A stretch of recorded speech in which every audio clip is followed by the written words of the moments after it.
Donald Trump has tried and failed to run from his Jeffrey Epstein scandal, but it is not going away. Just today, we saw the Oversight Committee release the letter that Donald Trump wrote to Jeffrey Epstein in his birthday book. And if you thought that was bad, it only got worse because the Wall Street Journal, which originally broke that story, has released new reporting on a sale of a girl between Trump and Epstein. You heard that right. They have the photos and the check. We are going to get into what has been the craziest day of this Epstein scandal so far and the insane posting that not just Trump, but Carolyn Levitt are trying to do to cover it up. We're going to get into it all, but before we do, if I could quickly ask you to leave a like on this video, and if you haven't already and you enjoy our channel, to hit that subscribe button because it goes a long way in supporting our work. Now, before we can get into this story, this crazy new Wall Street Journal story of this check, I want to start with what Jasmine Crockett had to say today about the cover-ups happening right now in the White House. And I also want to point out that it is so rich that the Republicans believe in small government, and this is the biggest government that I've ever seen, because they have decided that now they are going to somehow be the local police that is going to solve local crime as the federal level. That is not what we're supposed to do, especially on our level. What we do is we write federal laws. That is our job, and that is the lane that we're going to stay in. And the only reason we're talking about January 6th is because the Republicans are the ones bringing this, not us. Now more than ever, we are going to see Donald Trump and Republicans in Congress use and abuse their power as much as possible to distract us from these stories because they do not want us paying attention, especially this latest Wall Street Journal piece about the check that was written. This is insanity. The sale of a girl as outlined in this story, it is absolute madness. But where it all starts, of course, is the story that Robert Garcia broke today, how MAGA is reacting. We're going to get to that, but I want to start with Robert Garcia. Hey, it's Congressman Robert Garcia. As you may have heard, Oversight Democrats just got a hold of the Jeffrey Epstein birthday book and note that, of course, was sent by Donald Trump to Jeffrey Epstein. This note, Donald Trump has said, does not exist. Well, once again, he is lying to the American public and is leading a White House cover-up. Now, I'm going to show you the note that we've now acquired. It's a little crude, so I do apologize if you don't want to see it, but this is the actual note. You see the president's signature there. You can read some of the words that he is sharing with his friend, Jeffrey Epstein. Mr. President, this is not a hoax. You are lying to the American public. You are involved in a cover-up. Now, the Oversight Committee is going to be reviewing the documents we received today, and we will not stop until we get justice for the victims of Jeffrey Epstein and all those that were involved. We do not care how powerful you are, how connected you are, how much money and wealth you have, or what political party that you are in. We'll get justice for these survivors, and we'll get to the truth. It is clear as day that Donald Trump wrote this letter, that Donald Trump sent this letter, and that this letter is a representation of how Donald Trump not only views Epstein's habits as it comes to young girls, but potentially Trump's. It is disgusting, but it is also clear as day. Republicans denied this letter even existed. Donald Trump went forward with a lawsuit to say that this was defamation. Carolyn Levitt is still trying to spin the story. It's not working. We're going to check it out and then get into this latest reporting.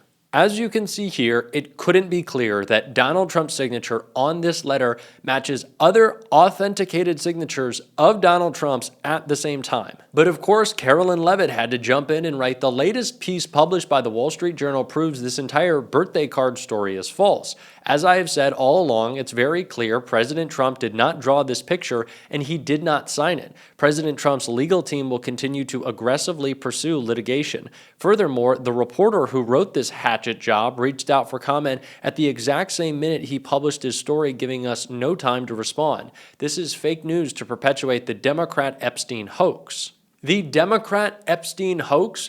You just heard survivors speak outside the Capitol. Carolyn, how is this false? What about it is false? And of course, that's clearly Donald Trump's signature. But if you want something even clearer than that, how about him standing next to Epstein in this disgusting new element of the story? Also in the new Wall Street Journal story today, The Pascal letter included a photo of a poster board-sized check for $22,500, which has been mocked up to appear that it was sent from Trump to Epstein. Beneath it, a handwritten caption said, "Jeffrey showing early talents with money plus women sells fully depreciated, redacted, to Donald Trump for $22,500. The woman's name is redacted in the image." You can see the image here of the check being given to Jeffrey Epstein from Donald Trump with the mention of selling a woman. They are joking about Donald Trump having purchased a fully depreciated woman from Jeffrey Epstein. Now, what does that mean? There are so many things that we could take away from that. Is that saying the girl is now too old for Epstein, too used up to invoke their disgusting language? This is foul that they were making jokes, but it proves it all, which is why Donald Trump tried to respond with his own distraction. After this story broke, he took to Truth Social to post this. Trump wrote on Truth Social, "I have seen the horrific video of a beautiful young Ukrainian refugee who came to America to escape the vicious war in Ukraine and was innocently riding the metro in Charlotte, where she was brutally ambushed. The perpetrator was a well-known career criminal who has been previously arrested and released in January a total of 14 times. What the hell was he doing riding the train and walking the streets? Criminals like this need to be locked up." The blood of this innocent woman is on the hands of Democrats who refuse to put bad people in jail, including former disgraced governor and wannabe Senator Roy Cooper. North Carolina and every state needs law and order, and only Republicans will deliver it. Additionally, where is the outrage from the mainstream media on this horrible tragedy? So in an effort to distract from his Epstein scandal, Donald Trump is trying to turn what is a tragedy into a political pawn for himself, as he has done with Epstein, only for it, of course, to blow up in his face, as it has with Jeffrey Epstein. Donald Trump doesn't care about keeping people safe. Donald Trump doesn't care about anything but Donald Trump. And that's been proven out time and time again.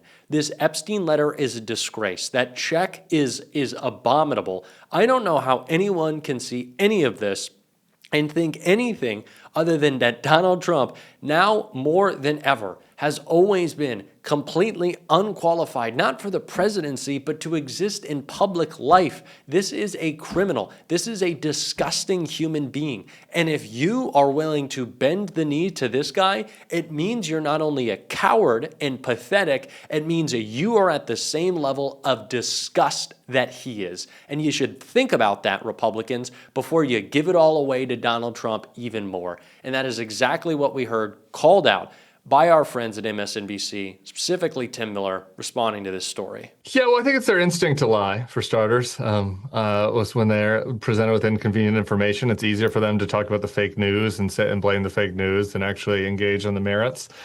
On this one in particular, it is true that it's not known that Donald Trump was bawdy, but there is this mythos that Will could talk about for sure on the right, on some on the MAGA right and the QAnon right, that Trump was like fighting against, the elite pedophile rings out there, and that he was, some warrior on the inside who was going to expose all these people. And now here he is, not only not exposing them all, but writing this note to Epstein here that is just extremely familiar, right? Like it's one thing, it is true that famous people sometimes sign birthday cards for people or sign generic notes for people.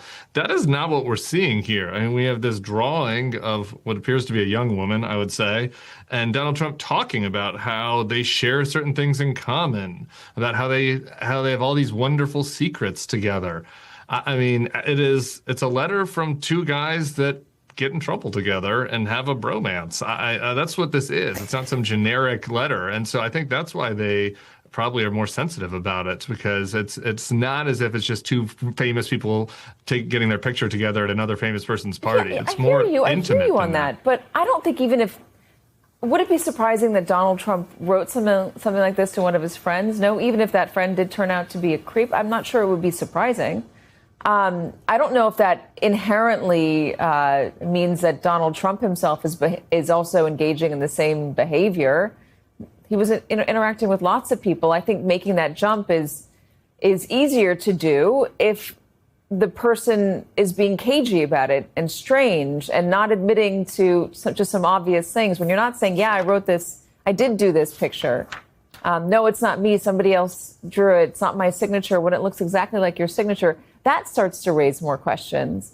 But I want to linger on what Tim said a moment ago about the right canonizing Donald Trump as the figure who was going to expose all of this. Speaker Mike Johnson had this very weird moment on Friday where he suggested that Donald Trump was actually an FBI informant against Jeffrey Epstein. He was the one that tipped off the FBI back in the early 2000s. He walked that back and cleaned it up a bit in a statement today, but it just was out there for 3 or 4 days, out there in the press. Where does that come from, this idea that Donald Trump was the one? By the way, we had Tom Winter on earlier today. He's reviewed the documents, and the initial tip came from, according to the government documents, came from the family members of some of the girls who were victimized. I don't know if that's for me or Will. I'm sending that to you. I'm sorry, Will. Oh, sure, it was sure. a big wind-up. Sure. So in this case, I mean, look, conspiracy theorists, QAnon believers, Trump supporters have had a problem for a long time, which is how do you square Donald Trump's friendship with this, convicted charged sex trafficker and pedophile, all these things, convicted pedophile. And what they came up with was, well, maybe Trump was kind of going in on the inside to expose Jeffrey Epstein. Maybe he made Alex Acosta, the prosecutor who gave Epstein a sweetheart deal. Maybe he put him in the cabinet to draw attention to how awful this deal was. So they kind of exist in this alternate universe. And that's only gotten worse since Trump tried to close the Epstein case along with Pam Bondi. And so, again, it's bizarre to me that this has reached the point where the Speaker of the House is now saying, well, maybe Trump is an FBI informant. Maybe he was working to take down Epstein. But really, I mean, they're grasping at straws because, as you said, Katie, the whole thing is really weird. The idea that Trump was friends with this notorious pedophile, and all of a sudden his administration is doing everything they can to stop this discussion about it. Yeah, I guess if you're innocent, why do you protest so much about it? Why do you claim that you're not involved in any way? Why is this not your signature? We've seen the images. We've seen them partying together. Donald Trump has given quotes to magazines about the kind of guy that Jeffrey Epstein was. It's all been out there. This is truly a bombshell. I'm unsure how Trump comes back from this. I know the base will always be there for him, but even if you are a cultist, it is hard to look past this. And it will be especially difficult if we continue to put on the pressure, which we are going to be doing on this show every single day. And if you want to support that, as always, you can hit that subscribe button, leave a like on this video. And if you stuck around to the end, drop a blue heart in the comments. And until next time, I'll see you soon.